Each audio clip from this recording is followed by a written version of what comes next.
Welcome to Freedom Matters, where we explore the intersection of technology, productivity, and digital well-being.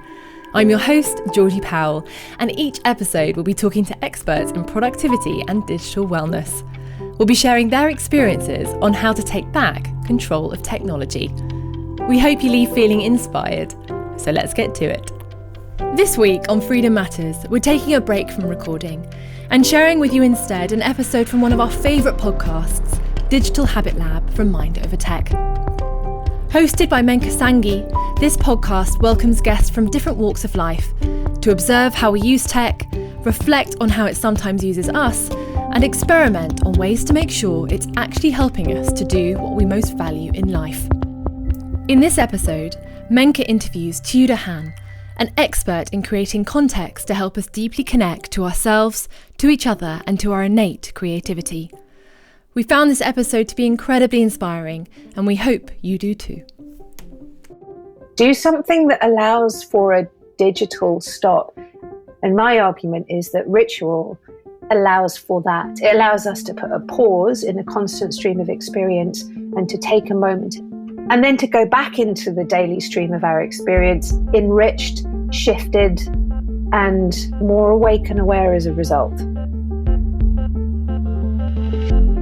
Welcome to the Digital Habit Lab from Mind Over Tech, a place where we explore our relationship with technology. I'm your host, Menka Sanghvi. In each episode, I'll be joined by guests from different walks of life as we observe how we use tech, reflect on how it sometimes uses us, and experiment with ways to make sure it is actually helping us to do what we value most in life. Each season of our podcast focuses on a theme, and this one is about intention. We're asking questions like, what is intention? What does it feel like to be intentional? And why is it so important to the way we use technology? Today we speak with Tiu de Haan about creativity, ritual design, awe and wonder. Such fascinating areas of expertise, which she teaches and shares with others through her company, The Possibility of Wonder. Her background is really interesting, with an English literature degree from Oxford University, a career in pop music, being the founder of a charity focused on children playing in nature, and lots more. The reason I wanted to speak with her is because I was curious about her practices, and I really wanted to know how she applies them in her life practically, including in her digital life. Stay tuned as the conversation quickly goes from exploring how helpful it can be to switch off your computer at night to how profoundly transformative virtual reality can be. Your website says you're an idea doula, ritual designer, creative mentor, and serendipiter. Did I say that right? It's a made-up word. There's no rules around how you say it, so yeah. Perfect. With the first set of questions, I'm just going to ask you to give your gut response, just the first thing that comes to mind. When I say the word intention, what does that bring up for you? I immediately see a kind of narrowing of the focus and a clarifying of a path. In the past week, has there been a time or a place when you felt really intentional? Yes, I have been through an interesting few days of actually doing just that. I'm often a mentor to others, but I want more guidance and also more community, because one of the things about being a weirdo maverick with no understandable job titles is there's not many more of you out there. And I just joined a female-only co-working online space for a month. And I feel already like all of these women who are coming together have all been sharing problems and questions. And just by joining it, it clarifies my intention. That's really interesting. Speaking of that feeling, what do you recognize in yourself when you're not being intentional? Like, what are your warning signs or your red flags? Well, it's interesting that you frame it as a negative thing, because sometimes I would see not being intentional as a great thing. I think we need fallow periods. We need times when we can meander and go off-piste and not have a task or an outcome, and to allow for reflection, rest, absorbing of other kinds of ideas, cross-referencing, thinking outside of the narrowness of a focus. So actually, I don't see it as red flags. I see the idea of for example, going for a walk and instead of going from A to B, intentionally getting lost is a good thing. Or having a day a week where you follow one idea to another and you go off on a crazy adventure, because actually it's when you go off piece that sometimes the best thinking can happen. And often we can get stuck staring at a screen trying to fulfill the intention that we started out with, and we can get stuck because that's not actually how our creative imagination functions. We actually become much more resourced if we allow for our peripheral vision and our oblique ideas and all sorts of influences to come in from other areas. So that's the positive side. Of course, there are also, so to answer your actual question, if I'm binge watching Netflix more than 4 hours in a row, or maybe more than 7 hours in a row, which has been known, that's a red flag. It's like, what are you doing? Go to bed. You know, if I'm spending so much time scrolling that when I look at the stats on my phone, I realize I've accidentally kind of spent the best part of a working week looking at images on a phone, that's a red flag. They can still be fruitful, actually, but there are limits. Yeah, screen time, I think, basically. Screen addiction is the one where the red flags are really necessary for me. It's interesting that you emphasized the positive aspects of being unintentional, but when you described it, the things that you described, they sounded very intentional in the sense that, you know, you decided to go for a walk without any specific goal, but that itself is obviously a clarity that you brought to bear on the walk. That's true. You're right. So there's a quote which I use a lot and I actually live by, and a lot of my work is around this idea. So I'm going to say the quote because it does actually respond to this question. The quote is from a book called The Art of Possibility by Rosamund and Benjamin Zander. And the quote goes like this: in a universe of measurement, you set a goal and strive to achieve it. In a universe of possibility, you create a context and let life unfold. So both are necessary, but the goal and achieving bit is the linear, I'm going to do that thing. And the context and allowing is the space of, I'm going to go for a walk and get lost. You know, you still created the intention to go for a walk. You've still maybe put some rules in your engagement with how you go for that walk, or what kind of choices you might make to subvert your regular expectations. But the context is the thing that you maintain, not what happens on the inside. You become an observer and appreciator of the natural evolution of things. And that quote, for me, sums up lots of different aspects of the work that I do, including how can we create a container that has integrity and authenticity so that we can also remain present to what arises. And that is an art form. I think the words that really stood out to me in the quote and in what you said afterwards is context and container. Yeah. And the intention comes to bear on those things rather than on a specific goal or outcome that you wish to achieve through that. Yeah. And I think that's a big difference.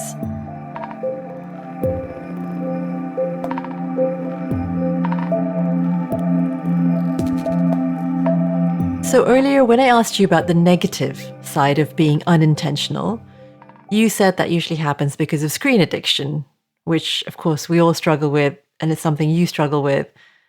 Tell me more about what makes that negative. Like, what's the difference in your experience of, say, going for an open-ended, long, creative walk versus going with the flow for many hours on Netflix? The particular difference is the tech aspect, which is one, you could argue that you could become an exercise addict, I suppose. Some people do. In fact, I knew somebody who had been an alcoholic and then became an exercise addict and said that his addictive personality was so intensely, strong that no matter what he did, he was going to become an addict, but it was much better to become a marathon runner than a boozer. But in the examples that I gave before, the difference is the text. Staring at screens for many, many, many hours a day is part of this 21st century situation in which we find ourselves. And it's unprecedented, and none of us are, who knows what it's doing to our brains? We have no idea, because it's impossible to know the long-term effects, and also what it's doing to our perception of self and other. I think that's the bit that already feels like we're beginning to feel the ill effects of that, in terms of, just seeing ourselves on screen all the time, for example. That's never happened before in human history. And also presenting ourselves in a particular way and seeing other people present themselves in a particular way, all of which serves to kind of be confusing to our ways of appreciating or experiencing other people. And it does away with so much nuance and complexity. And it also makes everything flat. And I like a lot of aspects of it, honestly, but I feel like there are some things about it that feel dangerous if you do it too much. And we all do it too much. I do it too much. Everyone does. It's designed to get under your skin, and we all know about the way in which these things are designed in order to become a kind of impulse. I can't even read physical books anymore. It's appalling. I did an English degree. I used to be a bookworm. I can't read physical books, or at least I can read them for a few minutes, but I never finish them. Funny thing is, yesterday I picked up this book from about 20 years ago, and it had a paragraph that was a whole page long, like a whole page long paragraph. You rarely see that these days. Yeah, and there's lots of lists, numbered lists, saying, everything's reductive, everything's designed for skittish attention spans, of which I am guilty. It's just, yeah. So all of those things are addictive, I think. Yeah, so when you're talking about addiction, you mentioned that it's not the addiction itself that's the problem. It's what you're addicted to and whether it's healthy for you. And also, it might be interesting to delineate. I have a daily practice, for example, which I am addicted to, as in I don't think straight if I haven't done it. It's absolutely necessary for my mental, emotional, psychological, spiritual health. And it's a daily practice. I've been doing it for many years. It's called Morning Pages. It's where you free write for 3 sides of A4 by hand without reading it back every morning. I cannot function without doing that. It's like as necessary as getting up and going for a pee in the morning. So fascinating, isn't it? These words, intention, addiction, even habit. And then to add on the ritual piece, and it is a connection to something bigger than us.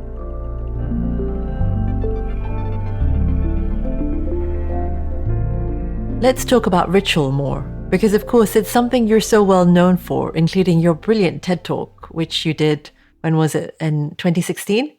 That's right. My favorite part of that talk is when you're describing your mother, who was so wonderful at celebrating life. Not just the birthdays and the big things, you said.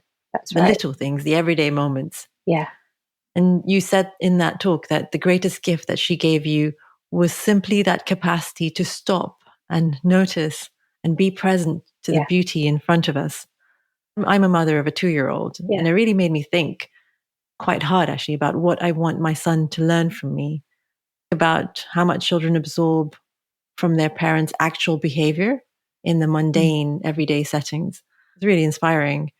I'm so happy I'm really touched by that. That makes me so happy. That feels like Mama is leaping about in the heavens going, yes, another one. And I don't mean in a sort of, anyway, so she would have been a leaper about her in the heavens. That's quite an accurate way. I can imagine. But that makes me really happy. Also, you are, I would argue, that's your beauty and your speciality and your mastery is imparting that to others. I think it's why we resonate with each other, because like, oh yeah, I see you. I know what you're up to. Thank you. And yes, I do love finding ways to help people slow down. For example, as you know, I love using my camera for mindful photography. Yes. The mechanism that you can then use to allow people to enter into that intentionally is to take photographs. I suppose my thing is you use the camera in your brain. How can you capture something that has a multi-sensory surround sound fragrance, like any number of different influences, the emotion, that how can you capture something that has all of the elements and just become present? And it's quite, once you get into the habit of kind of stopping to take a snap with your inner camera, as it were, it's not a difficult practice to engender. There's actually a meditation called a stop meditation, where you literally just stop. You literally, in the middle, you set a timer on your phone and say once every 4 hours or something. When it goes off, you literally stop walking and you just stand still. You feel like a right lemon, but you stand still for a second wherever you are for 30 seconds only, and you just take in what's around you, and then you move again. We should call it the right lemon exercise. Perfect. Have the right lemon. Okay, so what is a ritual and why is it important? So a ritual is a moment of meaning which we create to honor a transition of some kind. The way that I describe it is it's a container for emotion, reflection, transition, and sometimes celebration, not always. And it is a connection to something bigger than us. So it's a sacred experience. It doesn't necessarily have to be religious in any way, but it's not just a repeated behavior. So, for example, brands might talk about wine o'clock being a ritual, but that's just a repeated behavior that you have as a transition from being in the day to the evening. That's just a repeated behavior. Yes, okay, it's a repeated behavior which you impart with meaning, but it's not calling anything bigger.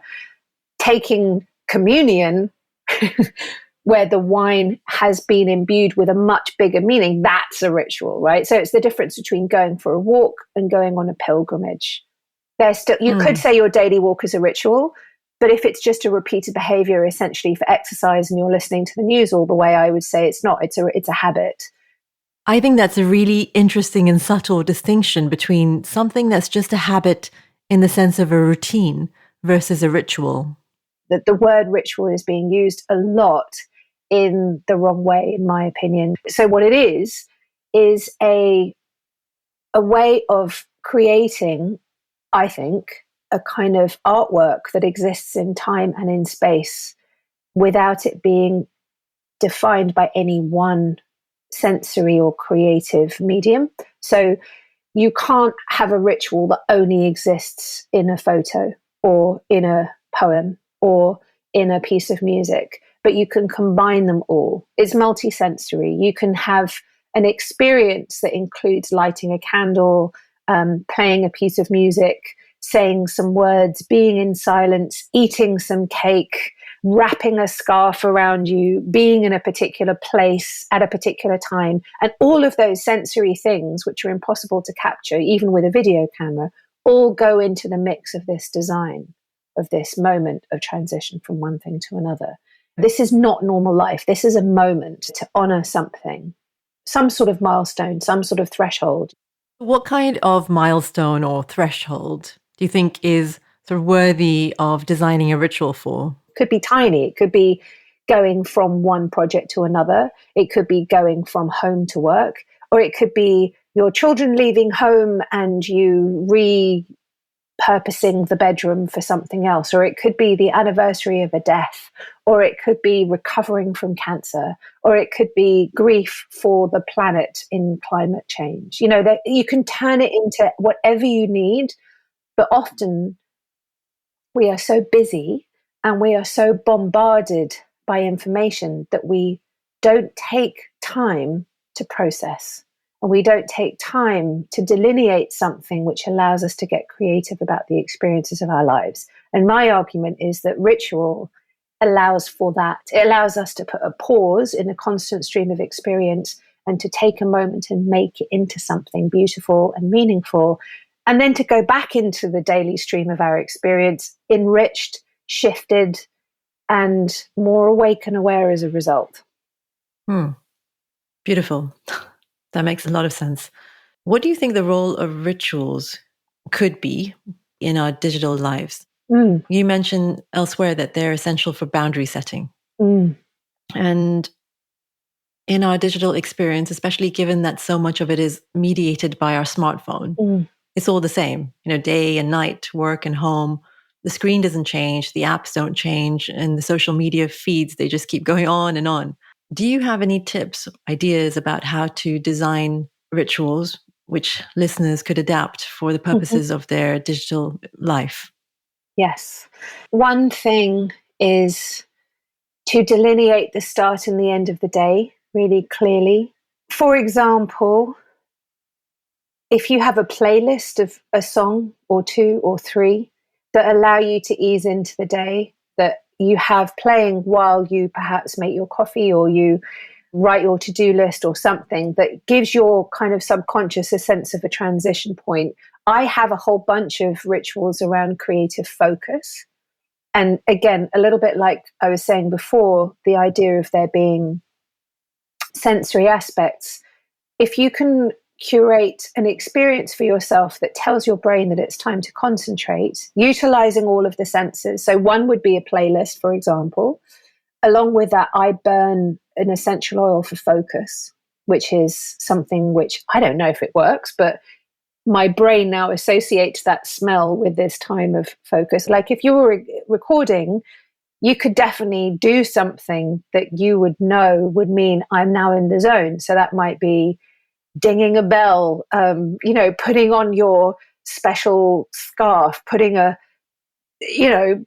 squirt of perfume, something that allows you to go, yes, I am now in this zone. So for me, there's a space, there's cleaning my desk, cleaning the window I look out of, making sure that there's calm and quiet and stillness. Like there's a kind of preparing of the context, if you like, so that when I enter into it, it's clear. So that's to do with the kind of start of the working day. Is there anything that you do at the beginning of a Zoom call? I have a practice when I'm working alongside somebody, we will have a timed check-in at the beginning of every meeting. So you will set a timer for between 2 and 4 minutes, and uninterrupted, the person will be able to share whatever is present for them, and including anything they want to say about the work ahead. But actually, it's an opportunity to say, I didn't sleep very well. My granny's in the hospital. Actually, I've just fallen in love. Can't get over what happened on Love Island last night. There's no limit to what you can say, but there's no conversing, and then you switch. And it's a way of, again, creating a space so that when you do enter into whatever it is you need to do, you've connected from the heart to the person you're working with or the people you're working with, and then you're all much more present with the task. Loving these ideas, mini rituals for starting the day or starting a task or a meeting. What about ending things? I mean, that can be a bit of a blur too. Yeah. At the end of the day, one way of handling it would be to literally cover up your computer with a piece of fabric. Like, don't look at it, put it in a place where it doesn't just then it doesn't segue from Zoom to Netflix without a pause. Even if there's only a 5-minute gap between them, you do something, you shut it down. Ideally, even shut down your actual computer, which I never do, Do something that allows for a digital stop. One thing that I do, which really helps me, is shutting down tabs and windows. And I do that between work sessions. And then at the end of the day, most days, I shut down all the windows, which creates a slight moment of panic because obviously I don't want to lose anything that I'm working on. So it just makes me take the time to go through and check, do I need this information? Do I need to save this link somewhere? So there's a kind of tidying up process that goes on. Such a good practice. One other, which isn't digital, but it is to do with work, is I read this article about a woman who is a fashion designer, and she liked to work at a trestle table that was covered in canvas. And she would draw and write on the canvas all day long. So she would literally kind of use it as a whiteboard, essentially, but flat beneath what she was working on. And at the end of the day, she would paint it white with white emulsion paint, and leave it to dry overnight. And the next day she'd come back to a fresh slate. I mean, that's amazing. Isn't that amazing? Just imagine that you had that smell of fresh paint and a blank canvas every single day. I love that idea. Yeah, the dream. Yeah, but it's doable. We just don't do it. It's doable, yeah. It's a bit of a palaver, to be fair.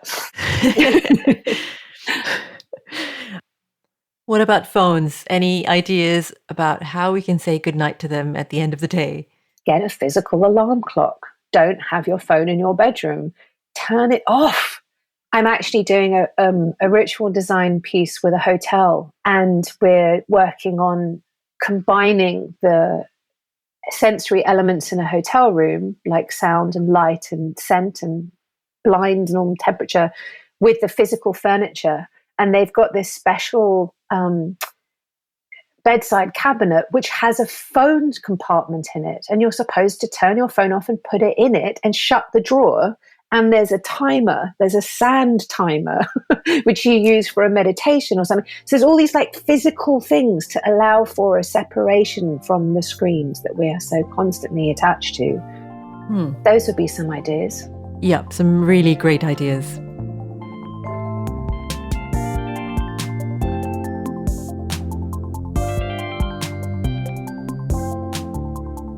In a way, in this conversation, we've mostly been talking about technology as something that can all too easily get in the way and interfere with our purpose, whether that's focus, creativity, or our relationships with other people. But of course, technology can have quite the opposite effect. It can be really enlivening, moving, and nourishing in ways that would actually not be possible at all otherwise.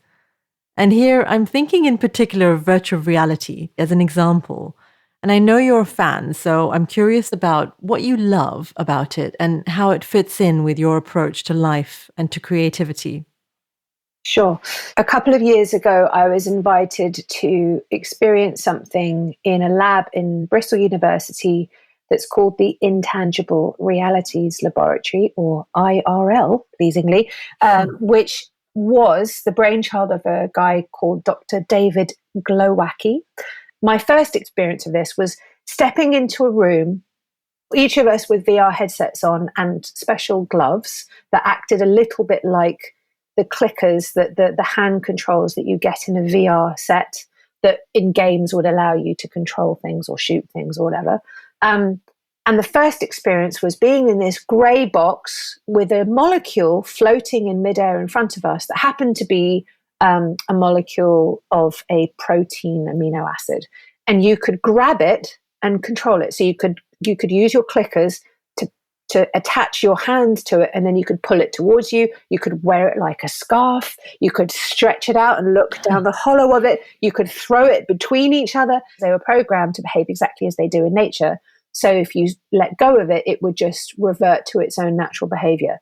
Then there was an artistic rendering of the same thing. There's a very faint tree line, and one side looks as if it's sunset about 2 hours ago. So there's a faint blush on the horizon, but it's mostly dark. And then you are a point of light at the center of your chest. So there's a bright white, sort of melon-sized living ball of white flame, if you like. And each of the other people have the same. So I'm in there with 2 or 3 other people, which means essentially what you can see are these moving balls of light.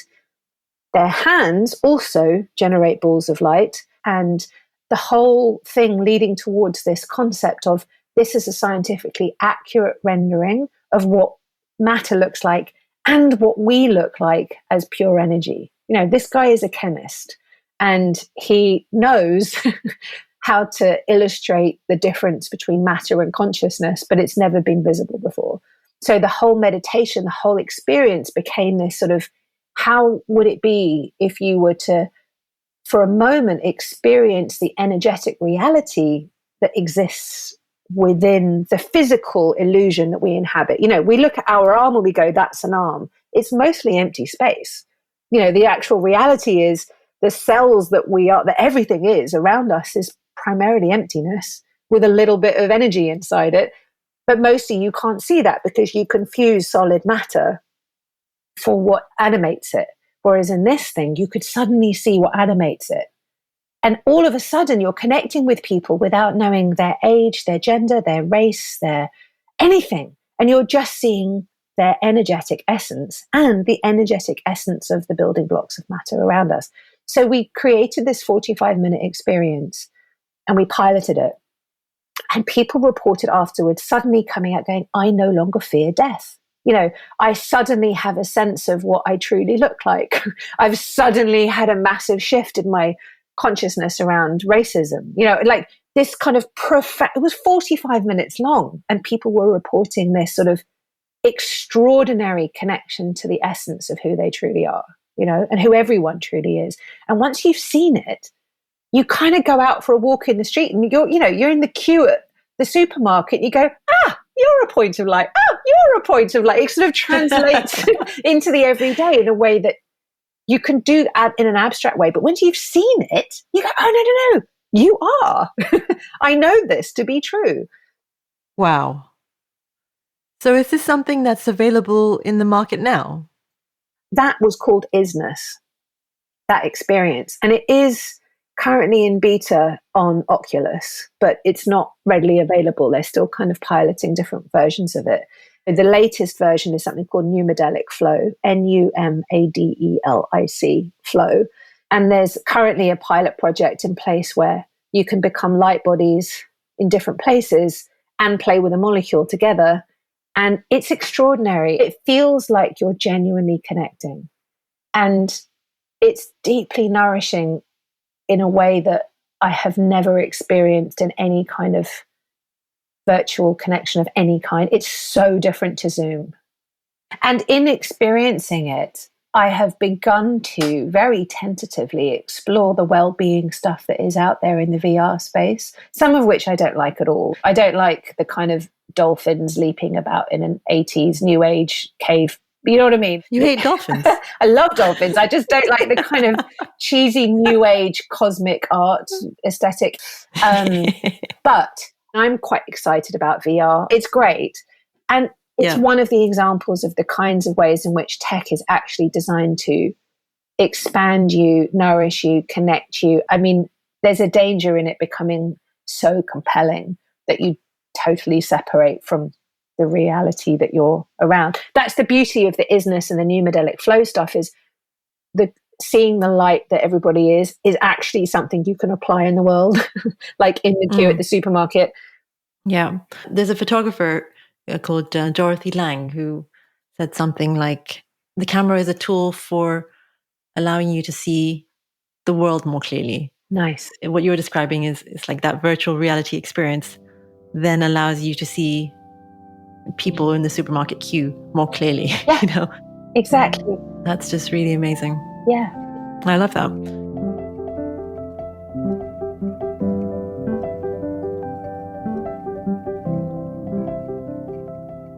I want to circle back to this concept we were talking about right at the start, about going for a walk without a plan and opening up the opportunity for unexpected things to happen, creating the context for serendipity.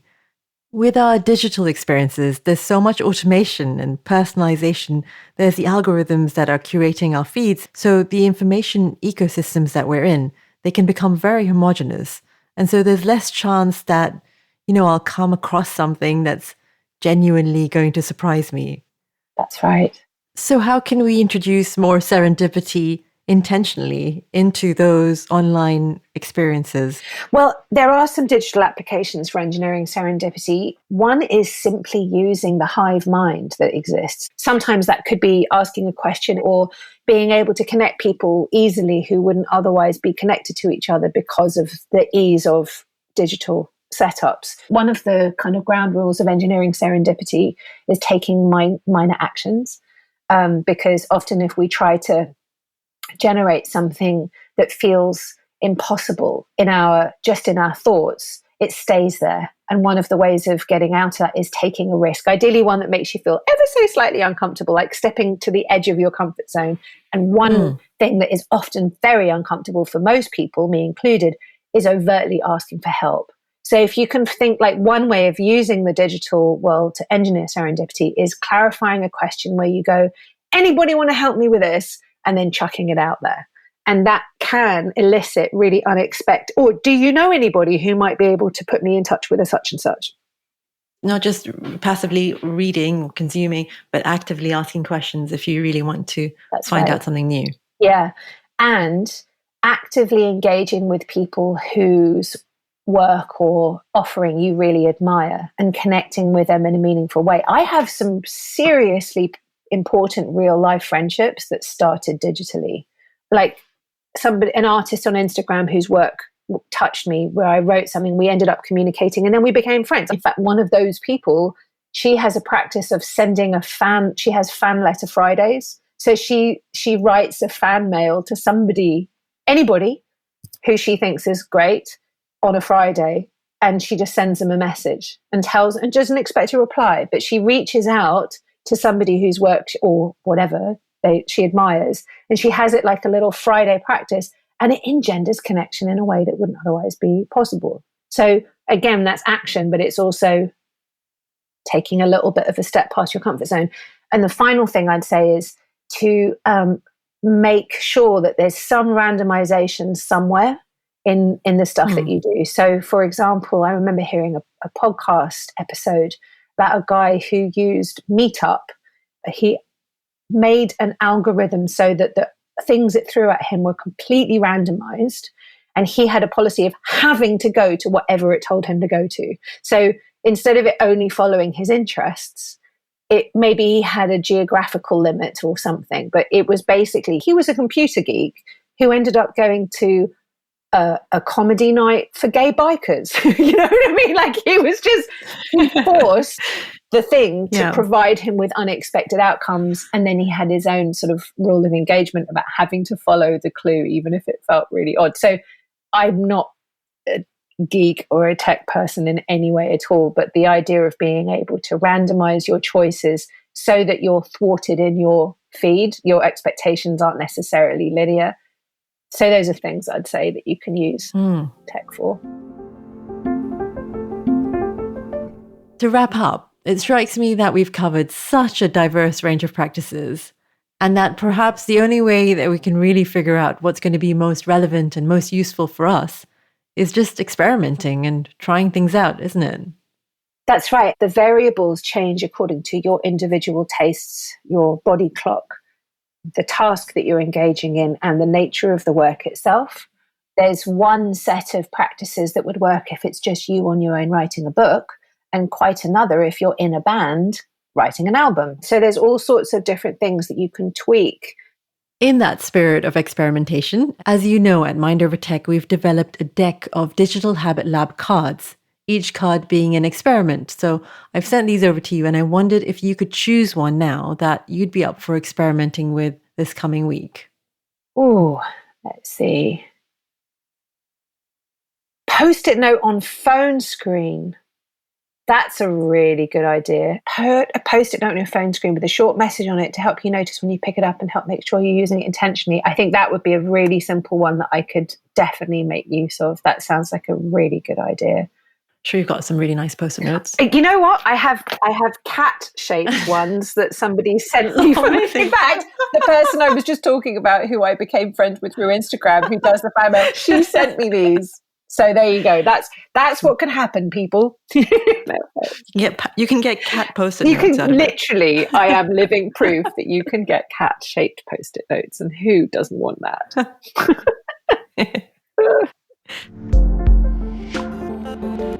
We have gone way over time, so thank you so much to you. What's the best way that listeners can follow up and find out more about you? If anyone wants to find me, then my website is tiudehaan.com, or you can find me on Instagram, which is Tiu de Haan 1, the number 1. And there's lots of new things about to be happening, so it'd be great to see you over there. I also do a newsletter, not that often, honestly, sort of once a month-ish. That's always full of stuff that is specific to the newsletter audience, that is only for them. Yeah. Highly recommend it. Yeah, definitely. And we'll put those links in as well. Thank you so much. It's been a joy. Take care. Bye-bye. Speaking with Tiu was so energizing. I was buzzing with ideas afterwards. In particular, I kept going back to that powerful distinction that she made between intentionally setting a goal versus intentionally setting a context, and the different results that these two paths can lead to. There is a bonus episode which we'll be sharing along with this one. You may be pleased to know it's all about how Tiu works with the Pomodoro technique for enabling deep work. So do check that out. I want to thank Tiu for her generosity of spirit in sharing her practices and insights with us. And thank you for listening. As usual, the show notes with all the links to the things we mentioned will be on our website, mindovertech.com, under the podcast section. If you enjoyed this episode, and I hope you did, please consider leaving a review and sharing it with others, especially those you think may be pleasantly surprised by it. Finally, we have a great newsletter. Feel free to sign up. It's full of ideas and inspiration and practical tips too for experimenting with your digital habits. I hope you can join us again next time. Bye for now. This guest episode from Digital Habit Lab was shared with you by Freedom Matters. Listen in next time for the start of our new series, when we'll be exploring the technology tools that we use and how they shape our world. Until then, we wish you happy, healthy, and productive days.